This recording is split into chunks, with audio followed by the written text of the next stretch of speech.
오늘은 코로나19 관련 소식으로 시작하겠습니다. 스튜디오에 김인혜 기자 나와 있습니다. 안녕하십니까? 안녕하십니까? 네, 먼저 코로나19 위험도가 높아지고 있다는 소식부터 전해주시죠.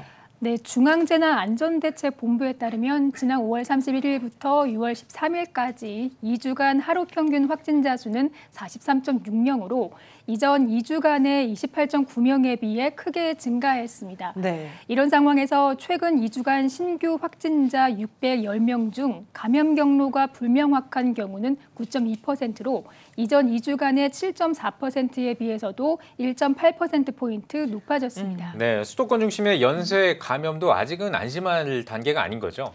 네, 그렇습니다. 이 방문 판매 업체의 감염이 최소 8곳 이상으로 이어져 발생하고 있고요. 노인 요양시설, 요양원까지 집단 감염이 잇따르고 있어 아직 안심할 만한 상황은 아닙니다. 특히 수도권 확산세는 여전합니다. 6월 이후 지금까지 신규 확진자의 약 96%가 서울, 경기, 인천 등 수도권 지역 감염으로 집계됐습니다.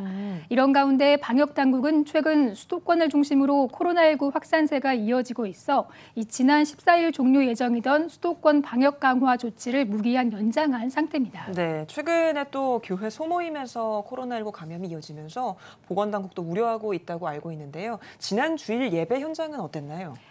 네, 말씀하신 것처럼 이 교회 소모임발 코로나19 감염이 심심치 않게 보고되면서 온 오프라인 예배를 병행하고 있는 많은 교회들이 정부 지침에 맞춰 방역을 더욱 강화하고 있습니다. 지난 14일 현장 예배를 진행한 교회들은 발열 체크와 마스크 착용, 손 소독 등 감염병 예방을 위한 기본적인 조치는 물론 성도 간 2m 거리 간격 유지를 위해 예배 참석 인원을 미리 신청받는 등 각별한 주의를 기울였습니다. 특히 대형 교회의 경우에는 온 오프라인 예배로 병행하더라도 성도들이 더 많이 모이기 때문에 예배 전후 교회 구석구석 방역에 신경을 쓰는 모습이었습니다. 네. 출입문엔 열화상 카메라를 설치해서 모든 출입 성도들의 발열 상태를 모니터링을 하고요. 손 소독과 마스크를 착용한 성도들은 QR코드를 통한 출입일지 작성 등 스마트 성도 등록이 확인돼야 예배당 입장이 허용됩니다. 혹시 모를 상황을 대비해서 원활한 역학조사를 위해 이 구역별로 자리를 지정해 착석하도록 했습니다.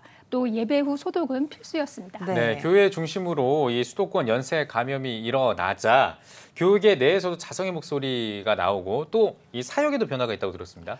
네, 우선 한국교회 총연합은 성명서를 통해서 이 교회 내 작은 모임을 비판하며 코로나19가 완전히 종식되기까지 방역 수칙을 잘 지키고 슬기롭게 극복해 줄 것을 교회에 요청했습니다. 국내 최대 규모 교회인 여의도 순복음교회도 이에 동참했는데요. 여의도 순복음교회는 성경 공부, 구역 예배, 성도 가정 신방 등에 적용되는 온라인 시스템을 강화하기로 했습니다.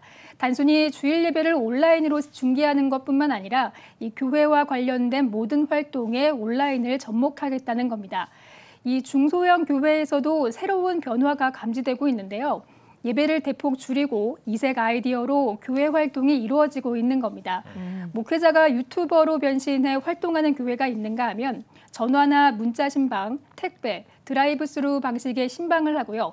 화상 구역 예배도 새롭게 교회에서 시행되고 있습니다. 네, 이렇게 코로나가 확산하고 있는 상황에서 날이 더워지는 것도 걱정인데요. 쪽방촌 같이 이제 코로나19 감염에 더 취약한 장소들은 더 또 걱정이 많겠어요. 그렇습니다. 대부분 아시겠지만 쪽방촌은 이 좁은 골목을 사이에 두고 다닥다닥 좀 붙어 있고요. 창문도 에어컨도 없어 무더운 여름철엔 지낼 수가 없습니다. 그래서 이맘때면 서울의 경우 자치구별로 경로당이나 복지관마다 에어컨을 틀어주는 무더위 쉼터를 운영하고 있습니다. 하지만 올해는 코로나19 감염 우려로 어려운 상황인데요. 거리 두기 때문에 머물 수 있는 인원을 절반으로 줄이거나 아예 문을 닫는 곳도 많습니다. 취약계층인 쪽방촌 거주자들은 코로나19의 무더위라는 이중고를 떠안게 된 셈이죠. 예, 혹시 그러면 이런 문제에 대한 정부 대책은 있습니까? 네, 일단 행정안전부는 이 대안으로 대형 체육관에서 2m 거리 두기를 하며 무더위 쉼터로 이용하라는 것입니다. 하지만 거동이 불편한 고령자들이 체육관까지 찾아가기 어렵고 실내 집단 감염도 우려돼 각 지자체들은 실효성이 없다고 지적합니다. 서울시는 저소득층에게 에어컨을 설치해주는 사업을 확대하려고 하지만 모든 저소득층에게 혜택을 줄 수 없다 보니 형평성 논란을 불러올 수 있다는 지적이 나오고 있는데요. 예년보다 무덥고 또 집중호우까지 잦을 것으로 전망된 올 여름, 고령 취약계층의 감염을 막고 생활을 보호할 대책 마련이 시급한 상황입니다. 네. 오늘 소식은 여기까지 듣겠습니다. 김인혜 기자 잘 들었습니다.